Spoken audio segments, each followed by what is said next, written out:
ba malalaman kung mataas ang S-drive ng isang babae? Yung mga pag-uusapan natin dito ay ang pag-uugali ng isang babaeng may mataas na S-drive. Hindi ito aaminin ng isang babae, pero makikita mo ito sa kanyang kilos at sa kanyang pananalita. Number 1. Kapag ang isang babae ay constantly nag-i-initiate ng physical touch doon sa mga partner nila, magandang indication yan. Balikan mo yung mga moments na magkasama kayo. Madalas ba siyang yumayakap sa'yo? Humahawak sa mga braso mo?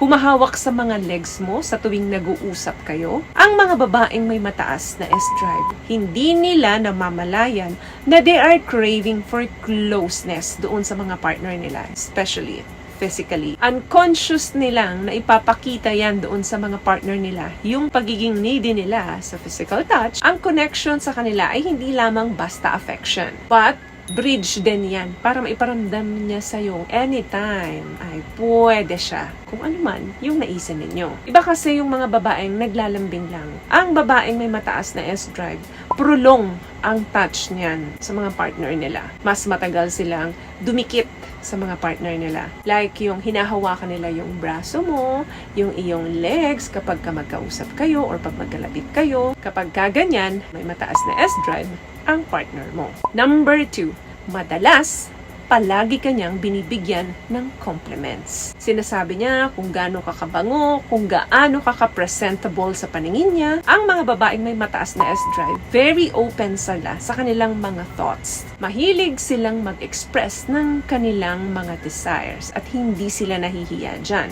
At kapag binibigyan kanya ng mga compliments, pansin mo yan dahil medyo flirty. Para bang ipinaparamdam niya sa'yo palagi kung gaano ka kasarap sa paningin niya. Kung gaano ka kabango, kung gaano ka macho sa paningin niya. Hindi siya nahihiyang maging vocal pagdating dyan.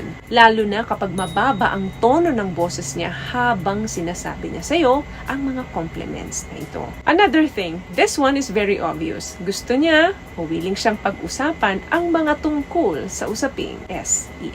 At pag nagbigay ka sa kanya ng maliit na usapin tungkol dito, i-escalate niya yun. Palalakihin niya yun at dadamihan niya pa yung mga informations. Kumbaga, may tinanim ka, then patutubuin niya yun. Ang mga babaeng may mataas na S-drive, hindi yan nag-aatubiling i-discuss sa inyo ito.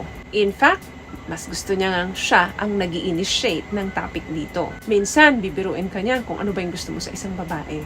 Kung ano ba yung pagdating sa kama, gustong-gusto mo. Sa pamamagitan din ito na ipaparamdam niya sa'yo na she is willing, para mag-explore with you. What I love about this product, itong No More Dark Secret ng K-Skin, bukod sa may advanced whitening na siya, na kung saan pwede niyang matulungan na pumuti yung mga singit-singit mo, moisturizing, meron siyang anti-irritation, antibacterial, maintain healthy pH level. Hindi lang pambabae, meron din po tayong pang-lalaki. Another thing, ang isang babaeng may mataas na S-drive, hindi yan nahihiya na ipakita sa'yo ang kanyang body language. Body language speaks louder than words. Sa mga salitang gagamitin niya, pwedeng mag-deny yan. Pero sa kanyang body language, hindi niya talaga itinatago yan sa'yo. Ginagamit niya kasi ito para ma-attract ka. Para maparamdam niya sa'yo kung ano yung ninanais niya. Minsan, habang kausap mo yan, mas lalo siyang lumalapit sa'yo. Or madalas, nilalaro-laro niya ang kanyang buhok. Para nga naman, mas manotice mo or mapansin mo yung kanyang features. Kung nakadamit na sexy yan at may cleavage yan, halos isubsub niya sa'yo, mapansin mo lang. Ina-adjust niya ang damit niya para mas ma-figure out mo ang shape ng katawan niya. At minimaintain niya ang eye contact niya longer than usual. Yung mga ganitong pamamaraan ay aksidenteng nagagawa ng isang babaeng may mataas na S-drive. Way niya yon para mas ma-invite ka niya kung ano yung desire niya. Last one, she is highly responsive to your touch. Kapag hinawakan mo siya, ibabalik niya rin sa'yo ang hawak. Ang isang babaeng may mataas na S-drive, madalas mini-mirror niya yung mga touch mo. Meaning, ginagaya ka niya. Ina-amplify niya yung energy na ibinibigay mo sa kanya. Kapag hinimas mo or hinawakan mo ang kanyang buhok, hahawakan niya rin ang buhok mo. Usually kasi, ang mga babae, kapag lumapit ka sa kanila, close up, lumalayo yan. Pero ang mga babaeng may intensyon at mataas ang S-drive, the more na lumalapit ka sa kanya, lalapit din yan sa'yo. Meaning, nire-reciprocate niya yung gesture mo sa kanya. Pinaparamdam niya at ipinapakita niya sa'yo na komportable siya sa'yo. At willing siyang mas makalapit pa sa'yo.